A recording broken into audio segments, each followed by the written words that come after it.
और अब आपको यह बताते हैं कि क्या शेख हसीना अब भी बांग्लादेश की प्रधानमंत्री हैं और क्या अब भारत में शेख हसीना की मुश्किलें बढ़ने वाली हैं, और क्योंकि डोनाल्ड ट्रंप अब अमेरिका के अगले राष्ट्रपति होंगे तो क्या बांग्लादेश में शेख हसीना को उससे कुछ फायदा मिलने वाला है। बांग्लादेश की अंतरिम सरकार ने कहा है कि वो पूर्व प्रधानमंत्री शेख हसीना को अब भारत से वापस लाने के लिए इंटरपोल की मदद लेगी।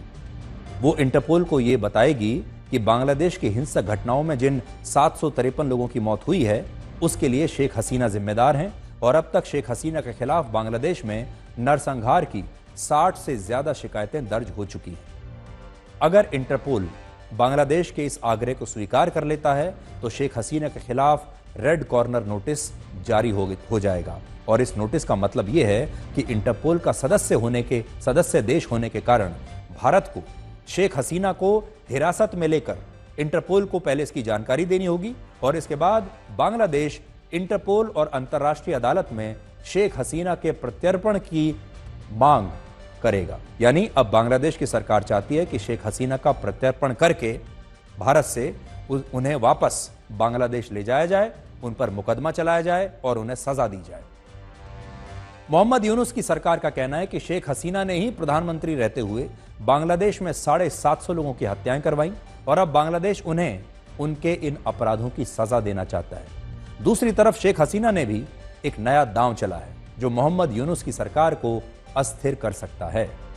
और वो नया दांव क्या है वो मेरे हाथ में है, अभी आपको मैं बताता हूं। शेख हसीना ने अपनी पार्टी बांग्लादेश अवामी लीग की तरफ से एक आधिकारिक बयान जारी किया है जिसमें उन्होंने बांग्लादेश की प्रधानमंत्री होने के नाते डोनाल्ड ट्रंप को अमेरिका का 47वां राष्ट्रपति चुने जाने पर बधाई दी है,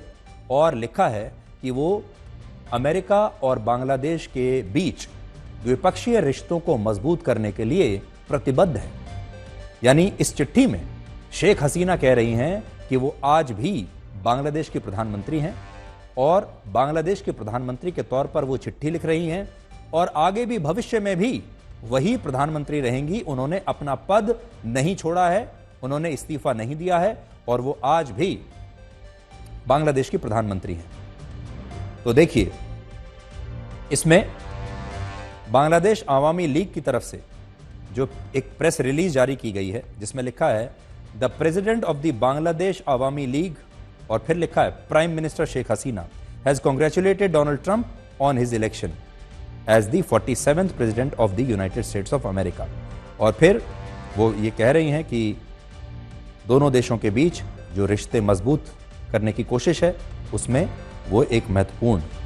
योगदान देंगी। ये शेख हसीना का एक ऐसा दांव है जो बांग्लादेश में मोहम्मद यूनुस की अंतरिम सरकार को अस्थिर कर सकता है। इसमें उन्होंने लिखा है president of the Bangladesh Awami League, और फिर ब्रैकेट में डाला है प्राइम मिनिस्टर शेख हसीना। असल में मोहम्मद यूनुस ने शुरुआत से ही डोनाल्ड ट्रंप का विरोध किया है, और उन्हें अमेरिका में हिलरी क्लिंटन और डेमोक्रेटिक पार्टी की एक कठपुतली माना जाता है। तो बड़ी बात यह है कि डोनाल्ड ट्रंप अब बांग्लादेश के प्रति क्या सोच रखते हैं और मोहम्मद यूनुस के प्रति वो क्या सोच रखेंगे। डोनाल्ड ट्रंप शेख हसीना के प्रति ज्यादा झुकाव रखेंगे या फिर जो बांग्लादेश की इस समय अंतरिम सरकार है उसके प्रति। अब देखिए कैसे। वर्ष 2016 के राष्ट्रपति चुनावों में जब डोनाल्ड ट्रंप पहली बार हिलरी क्लिंटन को हराकर अमेरिका के राष्ट्रपति बने थे, तब मोहम्मद यूनुस ने ट्रंप की जीत को दुनिया के लिए एक सूर्य ग्रहण जैसा बताया था। मोहम्मद यूनुस ने न सिर्फ ट्रंप के खिलाफ बयान दिए, बल्कि उनकी दो अलग अलग संस्थाओं ने हिलरी क्लिंटन को ट्रंप के खिलाफ चुनाव लड़ने के लिए चंदा भी दिया, और इसके बदले में हिलरी क्लिंटन ने मोहम्मद यूनुस की काफी मदद की। वर्ष 2011 में जब शेख हसीना ने उन्हें ग्रामीण बैंक की जिम्मेदारियों से मुक्त किया था, तब उस समय हिलरी क्लिंटन ने शेख हसीना को फोन करके मोहम्मद यूनुस की सिफारिश की थी और कहा था कि उन्हें मत हटाइए, उनके खिलाफ कोई एक्शन मत लीजिए। वर्ष 2010 में जब मोहम्मद यूनुस को अमेरिका में कांग्रेशनल गोल्ड मेडल से सम्मानित किया गया, तब भी हिलरी क्लिंटन अमेरिका की विदेश मंत्री थी, और वो वर्ष 2007 से ही मोहम्मद यूनुस को यह पुरस्कार दिलवाने की कोशिश कर रही थी। और ऐसा कहा जाता है कि मोहम्मद यूनुस को अंतरिम सरकार का प्रमुख बनाने में हिलरी क्लिंटन ने काफी बड़ी भूमिका निभाई है।